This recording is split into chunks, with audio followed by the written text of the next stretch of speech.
Assalamualaikum dear class. Today our topic of discussion is classification of pteridophytes. Pteridophytes को चार main groups में divide किया गया है. First division of the pteridophyte is psilophyta, second is lycophyta, third is sphenophyta जिसको हम horse tail भी कहते हैं, and the last one is pterophyta which is are known as advanced ferns, and most primitive और ancient plants are present in the division psilophyta. So firstly we will discuss the division Xylophyta, which is also known as Xylopsida or Xylotum. The division Xylophyta, in which the most commonly species or type of this division is Xylotum plant. This plant look like this. इसकी जो branches होती हैं इन पर small leaves होते हैं जो कि spiral और अंदर की तरफ रोल होकर बीड्स नुमा स्ट्रक्चर बना देते हैं इस तरह का. तो ये दरअसल इसके लीफ हैं छोटे छोटे, इसके स्पाइरल फॉर्म में पत्ते हैं. सो द डिवीजन साइलोफाइटा और जिसको हम साइलोटम ये कहते हैं आर मोस्ट प्रिमिटिव टेरिडोफाइट्स. सबसे एंशियंट और मोस्ट प्रिमिटिव टेरिडोफाइट्स हैं. इनके अंदर रूट्स नहीं होती. रूट्स की जगह इनमें राइजोइड्स होते हैं जो इनको ज़मीन के साथ एंकर करवाते हैं. They have lateral appendages like scale और leaf which are spirally arranged. They are homosporous. इनमें जो स्पोर्स बनते हैं होमोस्पोर्स होते हैं, एक जैसे होते हैं. They have multiflagellated एंथ्रोजोइड्स. एंथ्रोजोइड्स इनका जो है मेल रिप्रोडक्टिव ऑर्गन है जो कि स्पर्म बनाता है, और इसमें जो स्पर्म बनते हैं या जो मेल गैमेट्स बनते हैं उनके साथ फ्लैजेला अटैच होते हैं. That's why they can move towards egg. इसमें जो मोस्ट कॉमन एग्जाम्पल है वो है साइलोटम की. The next division of pteridophyte is Lycophyta, which is also known as Lycopsida, and the most common plant of this division is Selaginella.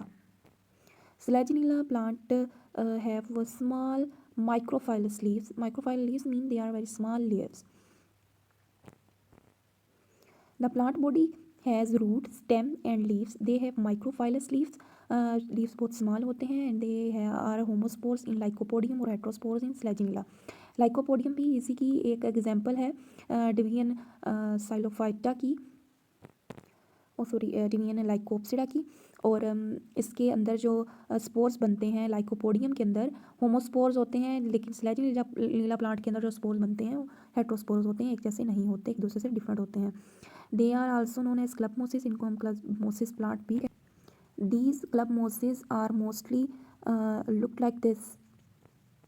These all plants are club mosses, but the most common examples of club mosses are Lycopodium and Selaginella. Now we will discuss the third division of pteridophyte, which is known as Sphenophyta. इसको हम horse tail भी कहते हैं because they mostly look like the tail of a horse. The plant body has root, leaf and stem. They have joint nodes and internodes in stem.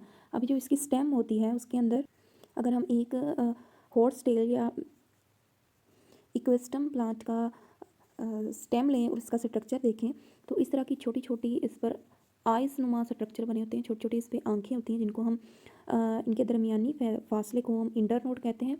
और these small eye नुमा structures are known as nodes. They contain small scaly leaves which are arranged at nodes in whorls.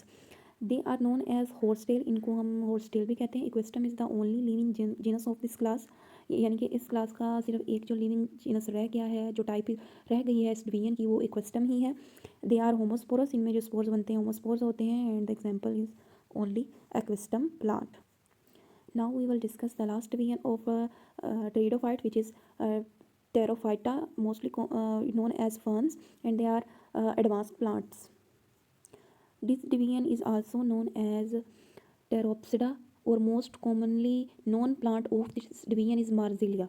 The plant body has roots, stem and leaves. They have pinnately compounded serratinate leaves. These types of leaves are present in Marsilia. At the end of the leaf जो shape leaf की होती है वो blade like होती है, which is known as pinna. और end पर जो है पेटियोल और लीफ की स्टॉक अटैच होती हैं, and the whole leaf is a frond leaf. इस तरह की लीफ के स्ट्रक्चर को हम फ्रोंड लीफ कहते हैं. These are present in all kind of habitat, ये हर तरह के इन्वायरमेंट में रह सकते हैं। They are both homosporous and heterosporous, इसके अंदर जो स्पोर बनते हैं वो हेमोस्पोर्स भी हैं और हेट्रोस्पोर्स भी हैं। And they are also known as ferns, इनकी हम फर्न्स कहते हैं। And these are highly evolved and the largest group of pteridophytes, ये सबसे ज़्यादा जो पाए जाने वाले पैट्रिस एंड ड्रायोपैट्रिस।